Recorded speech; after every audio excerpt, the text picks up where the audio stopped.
All right. It is technically the week of March 26th, 2023, and this is the Fight Business Podcast.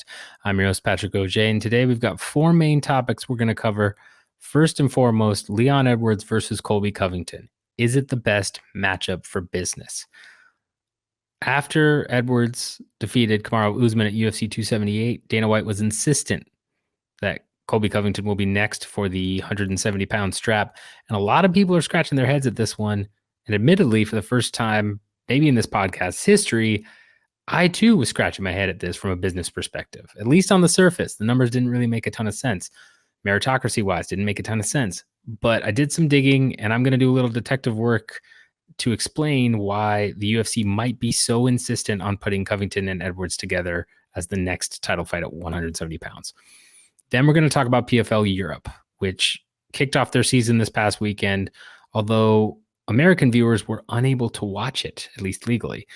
Took a lot of people aback, myself included, but there is a business case as to why the PFL would keep their Europe season separate from their more traditional season that's running concurrently, and we're going to dive into that and break that down.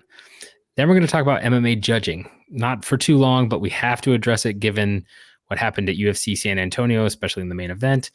And we're going to discuss again why I believe MMA judging isn't changing anytime soon. And a lot of the reason for that is somewhat a cost of doing business in the sport.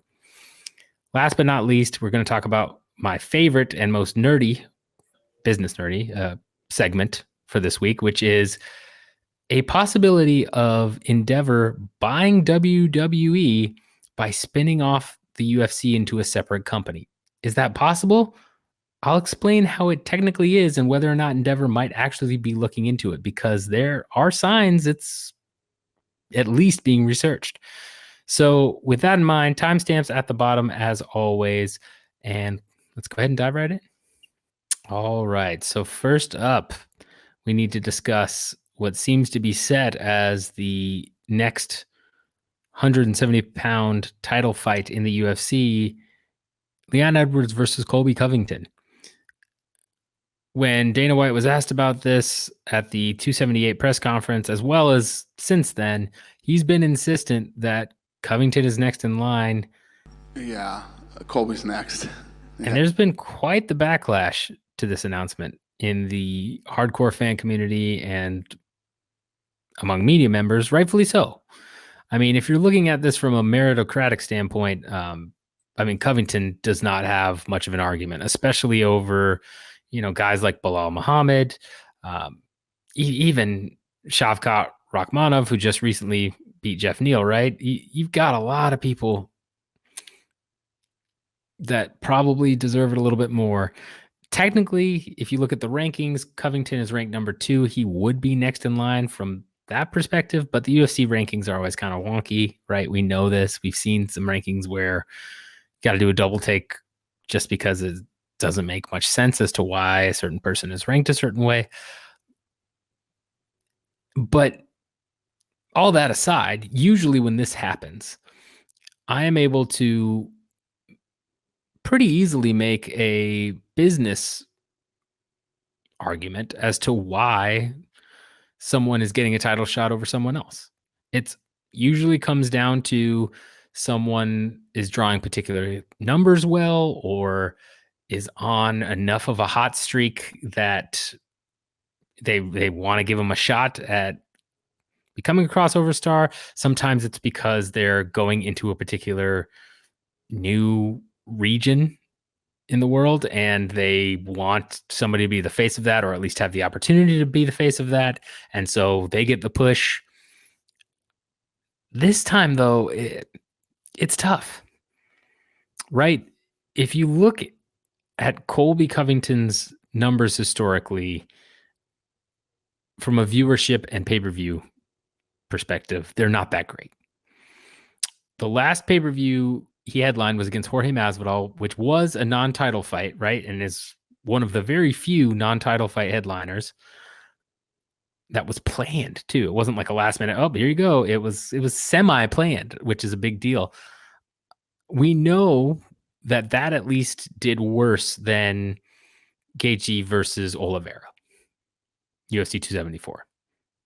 because those are the only numbers we have, and everything prior to Gaethje Oliveira was under 400K, according to Sports Business Journal sources, which talked about a couple times, but 272 is in that particular bag. We don't know exactly how far below. It could have been the second highest or near the top compared to 274, but I mean, we know at least it was worse than 274. So that's something to keep in mind. We also know just from when Covington has been on TV, he's drawing some of the worst numbers on ESPN in terms of viewership, right? I mean, his fight against Robbie Lawler, which was on in the afternoon, admittedly, but still was on ESPN, did awful numbers. And that was several years ago, right? He's built up more of a name for himself, trash talking. He's got his political thing going on.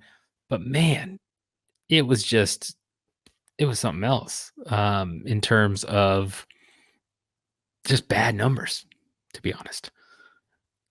And so scouring again, looking at social media, some other things. I mean, he does fine, right? On particular YouTube views and Instagram, all that stuff, but he's not, somebody like Adesanya or Chimaev at his height.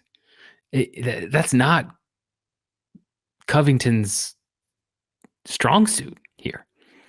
His real strong suit has been to be very loud and play this character, which he's admitted is a character, and has riled up the hardcore fan base, has admittedly got him into political circles, right? He, got to meet President Trump and do all that stuff. But in terms of translating that to viewership and money, there's never been a clear connection like there has in so many other cases. So for White to insist on Covington to get this shot when, at least on the outside, there is no discernible proof that he is any sort of big draw, right? I mean, he's lost. I mean, what is it? I think he's like 1-5 in his last 4, something like that. I mean, it's that up real quick here, actually. But I mean, he's not someone that's been so dominant and is on a crazy streak that, there's kind of this fervor behind him like we've seen in up and coming fighters or bigger names. Yeah, I mean, he is okay, so he's not that bad. He's 2-2 in his last 4, so not that bad. 3-2 in his last 5. But still, he lost to Kamaru twice. His fight with Masvidal was not a barn burner. His fight with Woodley also not a barn burner. I mean, those are his last 2 wins. It's been interesting to think about this. It took me a bit as to why they might be doing this. I mean, one possible explanation here, which isn't too far-fetched and is probably the first thing most people would go to from a business mindset, is maybe Masvidal versus Covington did much better numbers than they expected. Or maybe Covington is drawing in a particular customer segment that is something. How do I want to phrase this? It's possible he is drawing in a particular customer segment that spends highly on merchandise or pay-per-view buys or revenue in a way that, you want that customer to keep coming back and you want to have something to draw them in, right? That's possible. Where if Covington isn't there or a different catalyst isn't there, they're just kind of turned off from the product, right? Is that the case? I don't know. I have not seen any evidence of that being the case, right? I have not heard that Covington is moving crazy merchandise. I have not heard, that internal numbers for Covington are off the charts with his Masvidal fight or anything like that, or in particular customer segments, although I haven't heard that about many fighters. So it's possible, but on the outside looking in, it just doesn't, I don't know. There's something there, right? We know the UFC, despite what they appear on the outside, are a very numbers-driven company, especially since Endeavor's bought them. I mean, they are all about profit. as we talked about on the last podcast, their revenue is through the roof. They had the best year ever again for the 5th year in a row. Big part of that was driving costs down, getting sponsorships and partnerships done. It's possible that Covington is being put in that position because of the partnerships that could either be made or renewed through him, right? Let's not forget, he technically has political connections in terms of, the Trump administration. And there are several companies that, again, cater to particular fans that are of that political affiliation.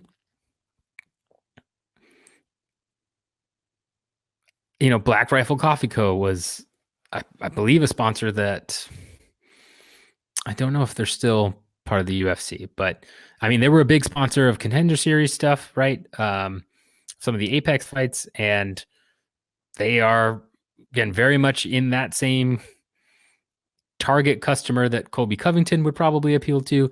It's possible they're using him to get the spotlight so they can broker more deals in the sponsorship and partnership arena. That makes sense. That makes a fair amount of sense. It's also possible, if you want to go down a little bit more of a, I don't want to say less believable, but a little bit deeper into the woods, so to speak, in terms of thought and process here from the UFC's perspective. If you look at Leon Edwards' relationship with the UFC, it hasn't been the best, right? There's been a fair amount of disagreement between the two. Some disparagement from Edwards on how the UFC treated him at particular points in his career. Most notably, right, you had Edwards seemingly thrown to the up-and-coming hype train, unstoppable hype train at the time of Khamzat Chimaev, when he really, on a meritocratic standpoint, deserved the title shot. Had multiple fights fall out due to COVID and travel issues. Was removed from the rankings altogether at one point when he was number 3 and on the longest win streak outside of Kamaru Usman at welterweight. It's not been a buddy-buddy relationship, right? He is not a company man, or at least hasn't been. And I'm sure him beating Usman when Usman has mostly towed the company line is something they took notice of, right? And again, beat him again. He's champ. This time, I mean, there's no trilogy happening anytime soon. Or sorry, quadrilogy, since they fought one time before the championship fights. Not happening anytime soon. So it's possible the UFC saw this, and yes, while having a British champion is great for their market, they also just renewed their UK rights deal. And you're not going to be able to go back and say, hey, we need to renew again immediately. They've already been over there multiple times, right? I mean, they're making more inroads and growing that fan base, right? Which is great. It's good for them. They're really utilizing, that customer segment, but there's diminishing returns there too, right? And when you look at what's probably the hardest matchup for Edwards right now at welterweight, I mean, I do not want to say it is Covington, but I mean, Chimaev seemingly is, again, up at 185, and I don't know if they're going to let him back down to 170. Belal Muhammad, when Edwards and he fought last time, and there was the eye poke and all of that going on. I mean, Edwards rocked Muhammad pretty early on. I'm not sure the UFC is confident in Edwards, or I'm sorry, Muhammad getting it done against Edwards. I mean, Shavkat, again, seemingly big prospect, but didn't look invincible against Jeff Neal. I think if he goes out there and he crushes Jeff Neal, he gets the next shot and there's enough hype behind him.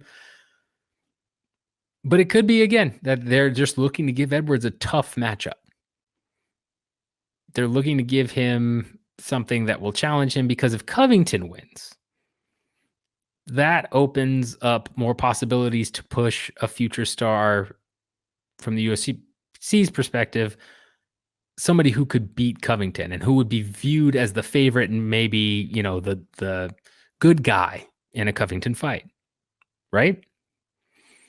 I mean, we know that, again, Chimaev, for example, he's kind of fallen out of favor in some ways with fans, given his associations with Kadyrov and then the just Nate Diaz fiasco with weight and all that stuff, right? And the Kevin Holland fight. But historically, Chimaev has been a huge draw on social media, seemingly would be a big draw in the Dagestani region and Russian region as a champion. Russia-U.S. relations are pretty rough, to say the least, right now. So it's hard to say if that market is really worth kind of going after as much. But if it was, right, because it's not just that area. I mean, he's viewed everywhere as a bigger name and someone that always drew attention in the sport. If they wanted to paint him as someone, the fans could get behind, though, Covington is a great heel in terms of wrestling type terms, right? A great heel to match him with, because a lot of people hate Colby Covington. A lot of people. So you get Covington to beat Edwards, and then you push Chimaev or Rakhmonov, right? Two guys that could potentially move the needle, and they're put in that good guy role because everyone is going to want to see them smash Colby Covington, right? I mean, not everyone, but most people. That could be the strategy here. It could just all be politics at this point. The business is kind of settled, right? There isn't a lot of exploitation or, return you can get from Edwards as your champ right now. You don't have the best relationship with him. Let's throw tough guys at him. Covington is a tough matchup. Is he tougher than Usman? I don't know about that. But, I mean, he's not an easy fight for Leon Edwards, right? I'm not saying I would favor Covington in a fight, but, I mean, that is a tough – he's right at the top. That is a tough matchup. So that could be the reason too. Whatever reason you think is going on, if it's any of those three or if it's another one, in terms of it being best for business, right now, I would say no, but I would also say that there aren't a lot of great options at the moment that would give you more of a return, right? At least on the surface. Again, Chimaev just missed weight by a ton, is seemingly going up to middleweight. Belal is not the most exciting fighter. He tends to wrestle around a lot. I mean, he has knockouts, don't get me wrong, but he can be a little bit boring. And it seems like the UFC just hasn't taken a shine to him. He seems to be kind of in the same position that Edwards was in prior to Edwards winning the belt, right? And he hasn't talked bad about the company or that. It just seems to be the case. I don't know if it's particular numbers he's drawing or what have you. It's just not. He's not getting a push. And then, Shavkat is another big name that's seemingly not as big as Chimaev, but could kind of build. They might want to give him a little bit more time, though. I mean, he ate some big shots against Neal.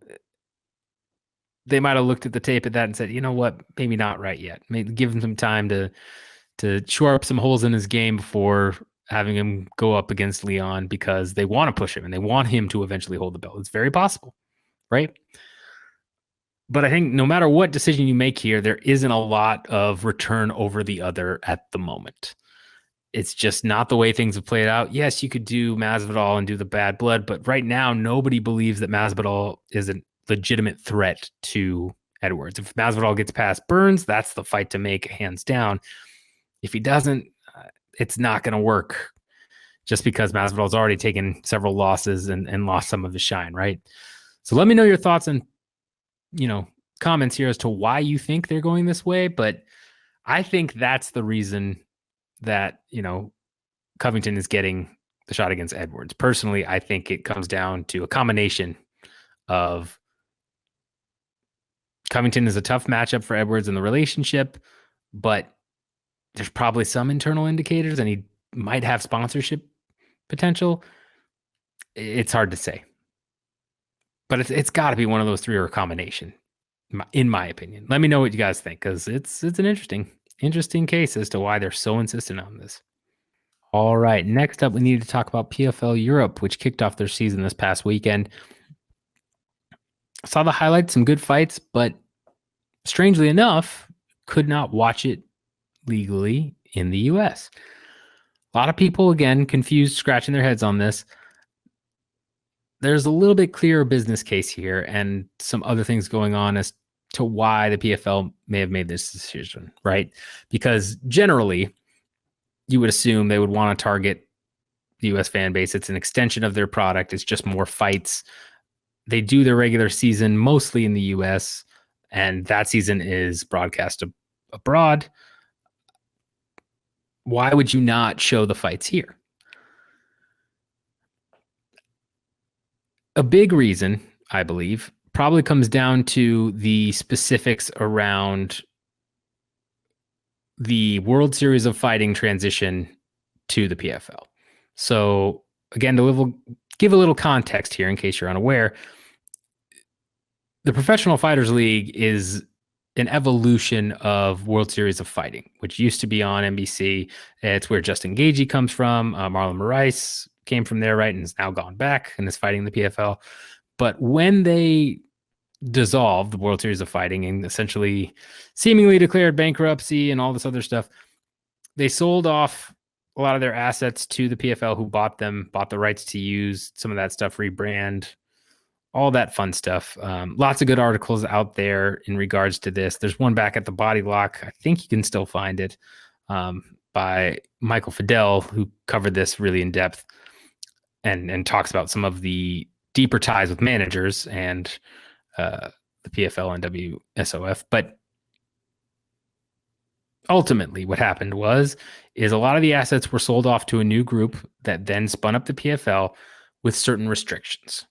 One of those restrictions was that they could only have 3 events in Europe, because World Series of Fighting Global, which was part of World Series of Fighting, didn't declare bankruptcy and all that. It's still a running company, basically owned the rights to the PFL's assets internationally. Again, this has fallen off the radar in a lot of ways, but World Series of Fighting Global's, CEO and head essentially not that long ago said, PFL needs to be careful. When PFL announced they were going to do a couple of international shows in Europe, they said, you can't do that, right? Remember our deal. You can do 3 max. You can't just go out, create a new season, do all this stuff, blah, blah, blah. I would not be shocked, and I don't know the details of this. I'm looking into it, and if I confirm it, I'll let you know. But would not be shocked if PFL Europe was spun up under a separate company, similar to how Dana White's Contender Series is, and there's some sort of lease agreement for certain, graphics and yada, yada, yada, proprietary information, all that. And that is being used as some insulation while the PFL expands into Europe, in case World Series of Fighting Global goes after them in court and, tries to sue them and maybe wins, right? If it's a completely separate company and it's set up the right way, that's a big if on that. It may insulate them where, okay, let's say World Series of Fighting Global wins. they can get PFL Europe's assets. They don't get anything for the main PFL stuff because technically PFL did an agreement. Now, again, I'm not a lawyer. I don't know if that's possible in that particular, scenario. I would imagine it is, but I don't know the ins and outs and intricacies of that, but that might be a big reason why they decided to do that. Another reason is because from a pure, let's say World Series of Fighting Global is out of the picture here, purely business perspective, if you're going to create kind of an offshoot product and you're going specifically for one subset of your audience, right?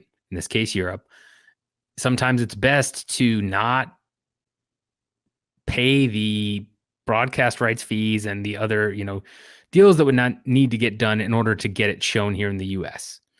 It becomes kind of a special offshoot thing, and you're still hitting your main target audience. You're losing some of the audience that would have been all about it had you shown it here in the US, but you're not necessarily, again, losing out on revenue by doing that. You might actually be saving against costs that way, because you don't have to worry about putting it on ESPN Plus and negotiating, the fee for that, or the payment for that, rather. It's very possible ESPN Plus is like, no, we're good. We're not going to show it. So that's another issue, because if they say no, you've already agreed to an exclusive broadcast rights deal with them.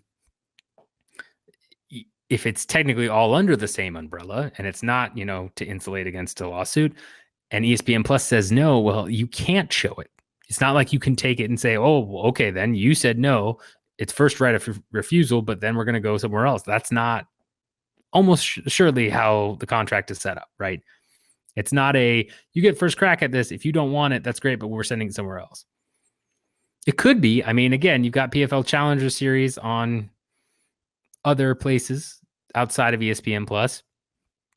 So it could be, but it also could technically be, because it's a true season, it falls under certain, falls under a certain designation where you're not able to broadcast that or get a deal with another broadcaster because it's a full season.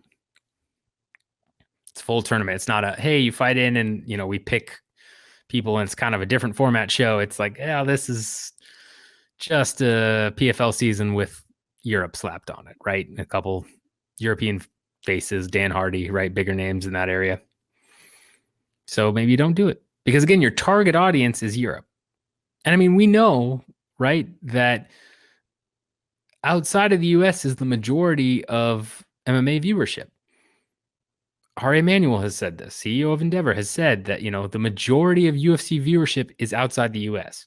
Now, most of the money comes from the US and pay-per-view buys because of how expensive it is here, but the majority of the viewership is not US based. So it's possible, again, PFL said, we want to target that. We don't want to deal with the costs or the lawsuits, so we're setting up, different company, and we're not going to fight for a broadcast rights, deal or fight with ESPN Plus about it. So great, we're just going to show it in, international broadcast partners. And remember, PFL signed some deals in this past offseason with international, broadcast companies. So this might be fulfilling some of those obligations. And again, they still get money from it. It's a win for them, possibly growing their audience too. It's not as crazy as it looks, right? I know here in America, we like to think we're the main consumer and the center consumer, and we're one of the richest consumers and richest customers. So we're a highly sought after customer base, but it's not just here. And there is plenty of appetite internationally for fights where it makes sense for the PFL to do this. They're not, necessarily pulling in 50K viewership or something, right? So again, if it's a profitable deal, you're able to save on costs and or insulate yourself from World Series of Fighting Global, makes all the sense in the world. There's plenty of good business reasons as to why PFL Europe is not available in the US. Which of these is it? I don't know the specifics, right?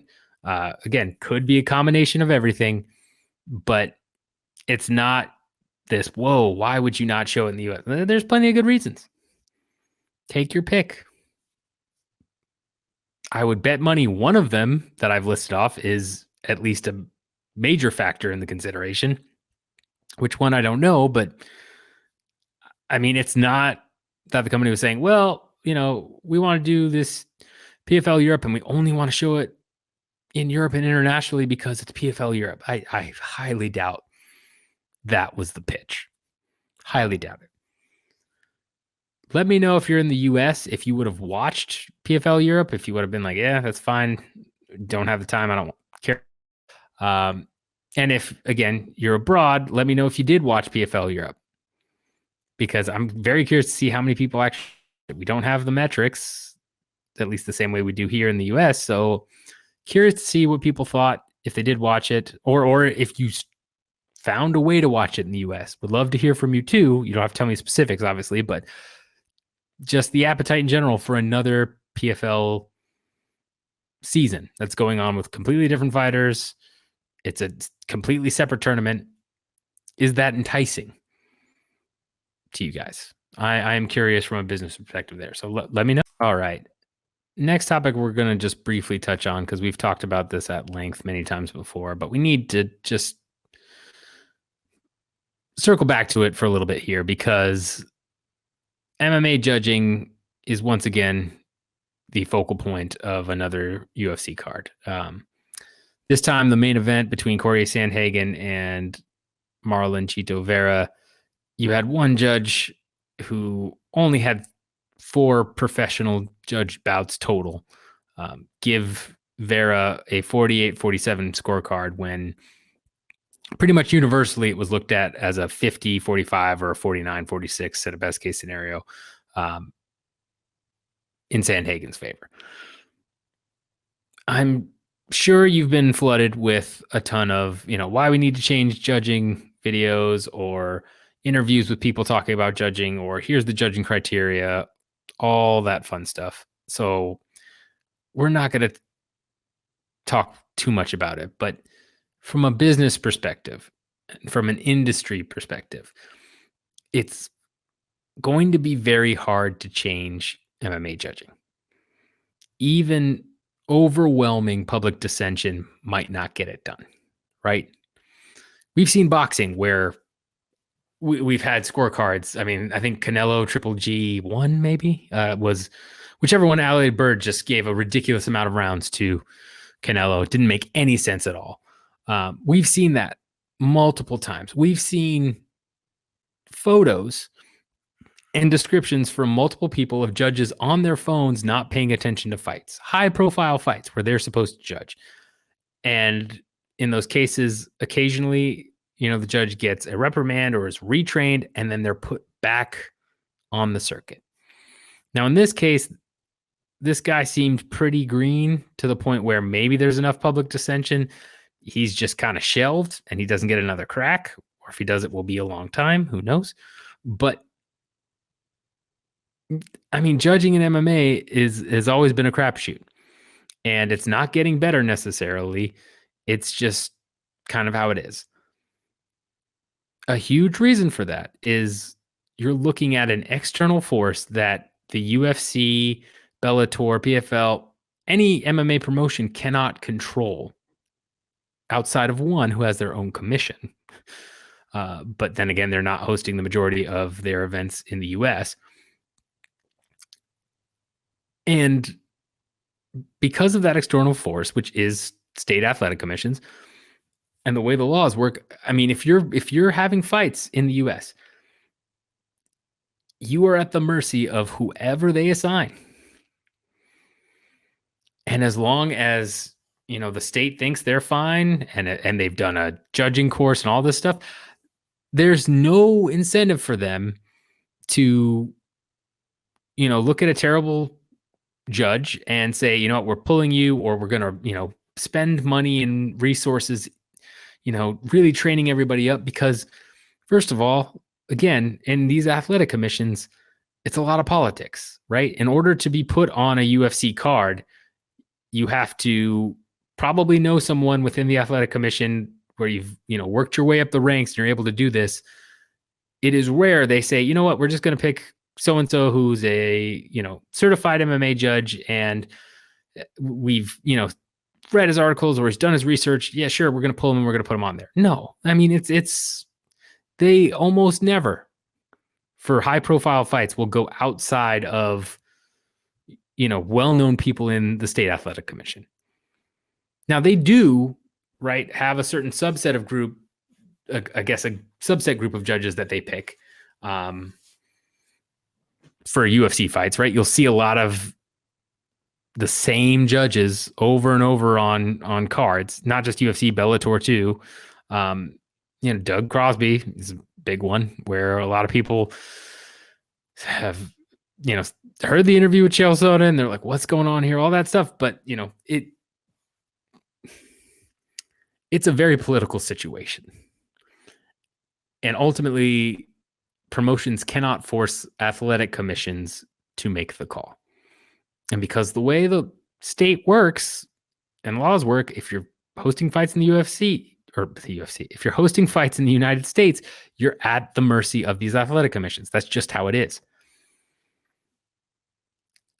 I think it would require such an egregious decision, or where every judge has it woefully, woefully wrong. And you've got, Dana White and tons of fighters going on tirades to really change things. But even then, it would depend on the state. And the only threat is, okay, well, if you keep putting off these terrible judges, we're going to stop coming to your state. That does lose revenue for the state because, every city, once a UFC event comes there, they like to brag, well, it created this much blah, blah, blah revenue from everybody flying in. And, recently, Ari Emanuel said that a lot of the attendees of these events are flying in from out of state. So that's just free money for the state, right? That's a boost to their economy. They don't want to lose hosting UFC events.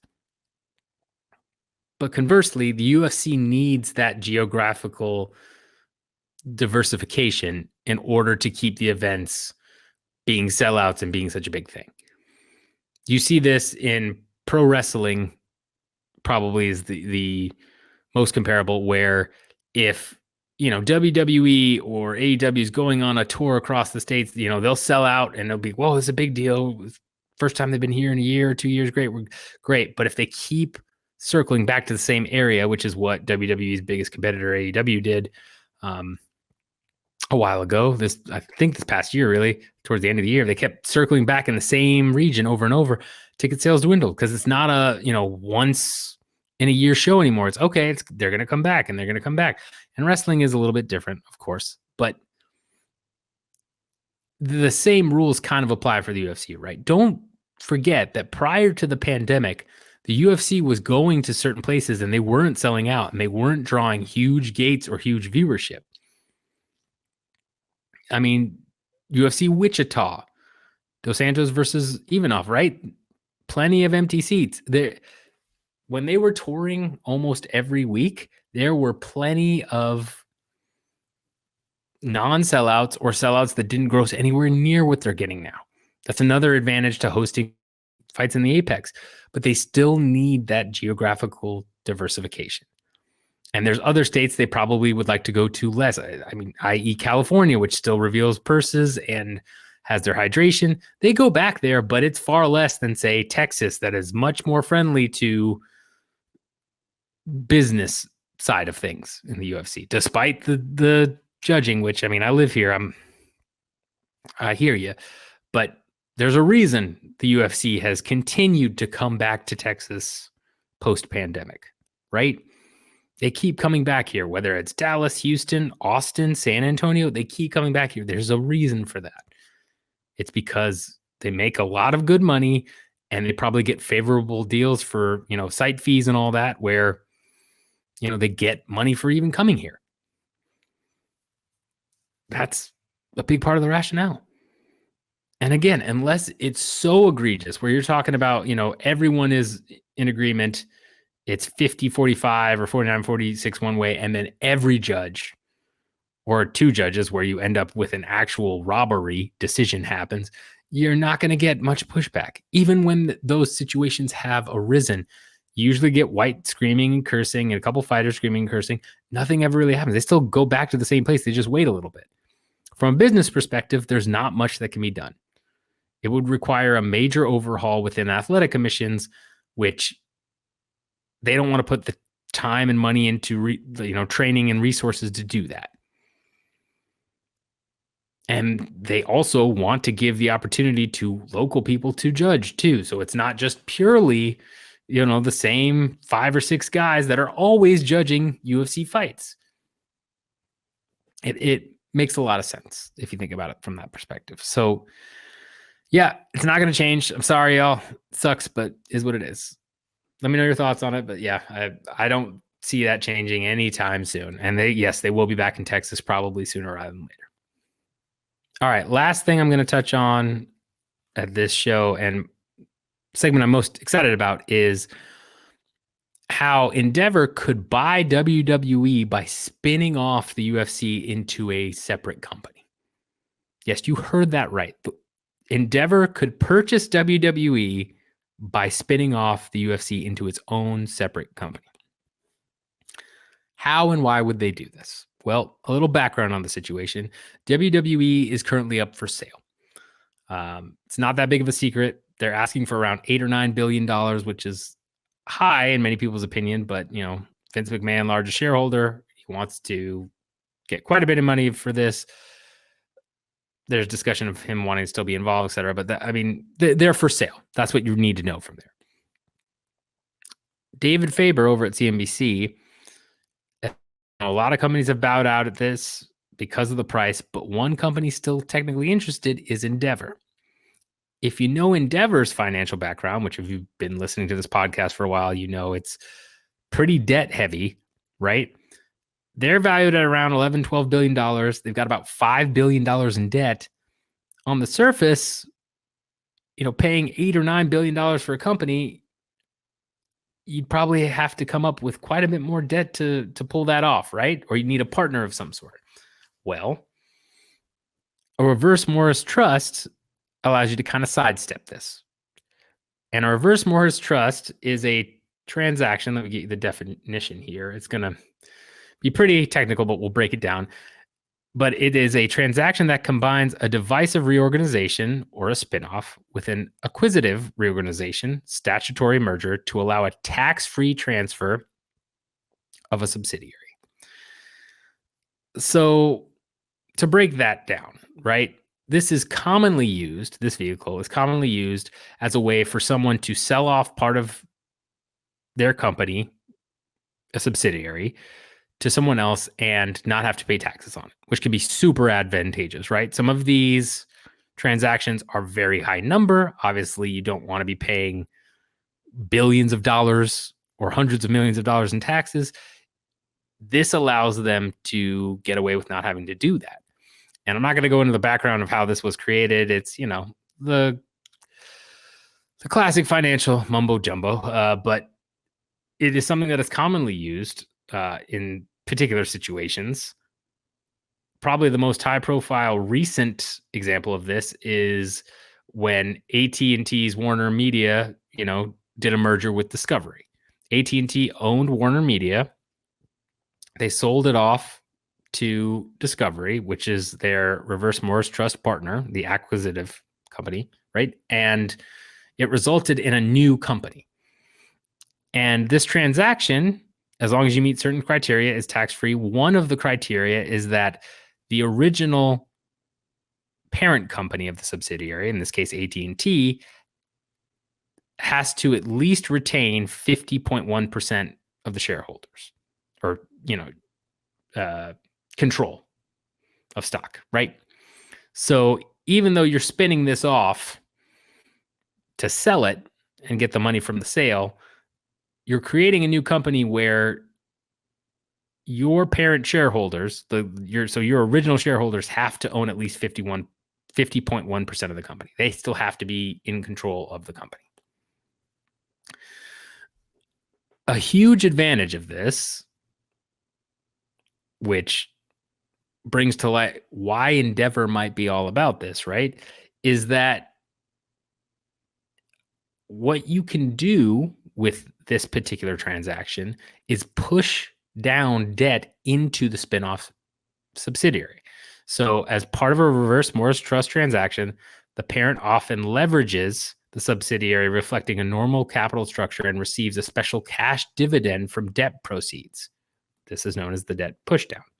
Parent will normally use the proceeds to repay existing debt.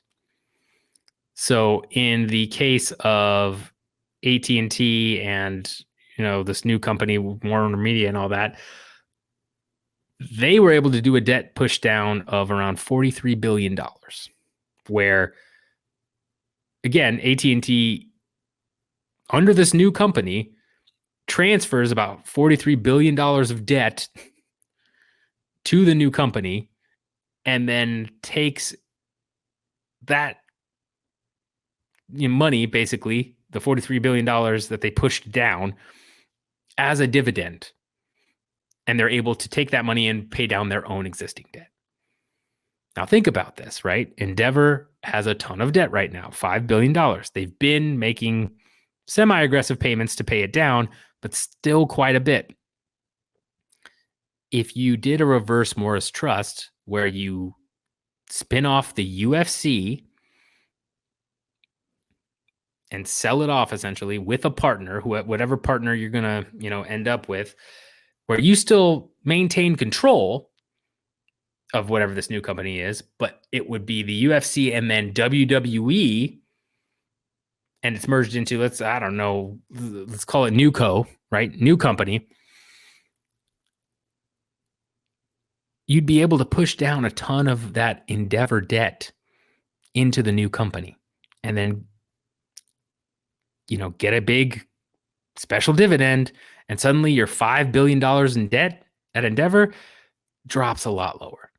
In AT&T's case, it, changed their leverage from being 3.7 times EBITDA down to 2.6. So that's a massive debt payment, which again can insulate you quite a bit when interest rates are continually being raised and 40% of your debt is variable.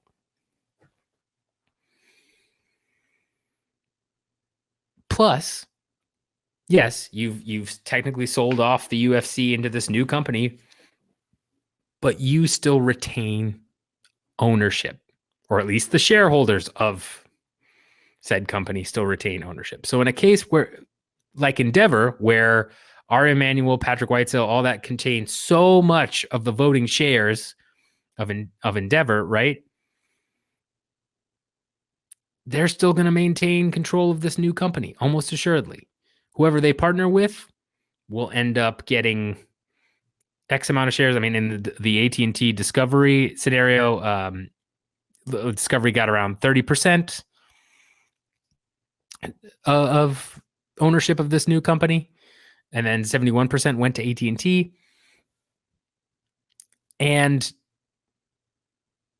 that partner company still gets, 30% now of the revenue that's coming out of this new company, which we know UFC and WWE are big revenue generators. So they're still getting money.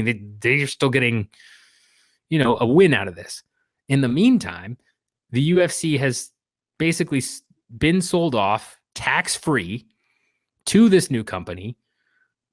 Ari and Co. are still owning it and running it just like they did when they originally bought the UFC, and you had KKR and Silver Lake as minority partners, right? It's the same type of deal, just now there's at least, one other company there. You could technically have more, I believe, but nonetheless, yeah, you've got bigger minority shareholders. Now you don't own it outright, but you're still able to get a bunch of that profit that the UFC and WWE are generating. Maybe combined, you're getting about the same amount as you were with just the UFC originally.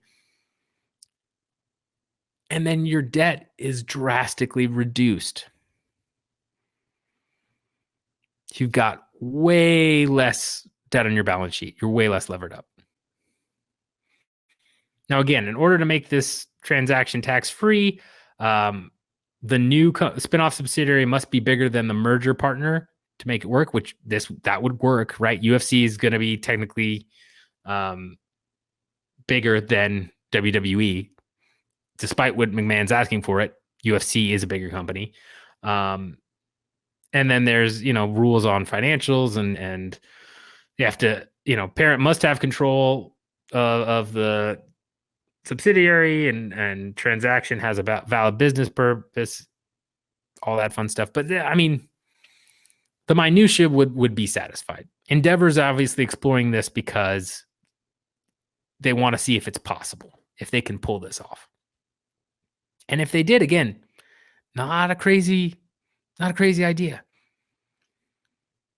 Imagine being able to cut your debt in half or even down to $3 billion, right? Let's say they got $2 billion, push down $2 billion of debt into the new company, take, $2 billion write-off to their current debt. That's huge for them with interest rates as high as they are now and possibly still rising. And they still get a ton of the revenue from the new company. It's not. Now, that all being said, Endeavor's publicly said, we're leaving that alone right now. And it might be that they've done enough research that it doesn't seem that feasible, or given the ask that WWE is trying to sell for right now is just too rich for them with the existing debt they have, and they cannot find a reverse Morris Trust partner that would, be all about this and be able to, have a good split with what they're looking for. They've publicly seemed to acknowledge, like, look, we're not looking at it right now. It's a great company. It's worth a lot of money, but then again, we also know that, UFC is not exactly the best at being straightforward. Neither is Endeavor with, these types of transactions. They like to play it close to the vest. It could happen. And the way it happens is through this reverse Morris Trust, which would allow Endeavor to take the UFC, sell it off, and create a new company with WWE, who they've bought with a partner. Again, it could be Disney, right? Could be many different people. Then that new company, a bunch of Endeavor's debt is pushed down into that. They get a huge cash dividend kickback. They still get revenue from this new merged company, which, I mean, you merge WWE and UFC, revenues are going to be pretty great. I would imagine margins are still very, very high. They're getting a big percentage of that revenue, whether it's 50.1% or, 70, 75, who knows? So they can still pay down debt. They can still, continue their growth strategy and their Endeavor system they're trying to build. Of course, they're going to explore it, but that's how it's possible. When people ask me, how could Endeavor, when it's so levered up, ever come close to, getting more debt to buy WWE when they're only worth a little bit more than what WWE is asking for to be sold? Well, that's how they do it. And there are other, groups in the running. And again, Endeavor has publicly said, well, not right now, or we're not that interested. So who knows? But yeah, if you see the headline, Endeavor buys WWE, now you know how they did it. Because I also, given Endeavor's financial, I don't know another way that they possibly pull this off, right? It pretty much has to be through this. And Faber's already reported this is what they're exploring. Makes the most sense. But it's an interesting way to do this. It's just cool to me, right? Like, this is how you can buy another company, is by agreeing with some other company. You're going to create a new company, and you can also take a bunch of your existing debt. I mean, that's welcome to the business world, folks. But yeah, let me know if you have other questions on the reverse Morris Trust. Happy to talk about it a little bit more. I'm not a super expert in these matters, but I love researching and find. So if you have questions and I don't know, I'll go find it out. But I love this type of stuff. This is where I nerd out a little bit. But yeah, let me know if you have questions on this. And that's how Endeavor would get it done if they want to buy the WWE. All right, that wraps up another episode for the Fight Business Podcast. let me know if you have any questions, especially on the reverse Morris Trust stuff. But if you're watching on YouTube, hit the like, subscribe, bell notification. If you're listening on Apple, Stitcher, Spotify, what have you, always appreciate and love you guys. Let me know if you've got any fan questions or comments out there. Always love hearing from you. And we will get back to more of a more regular schedule. Probably be a little bit delayed this upcoming week, and then get back into our normal rhythm. So expect me to keep churning these out. Pretty much back to normal now, thankfully, after COVID stuff. So excited to get back into it. And as always, until next time, get money.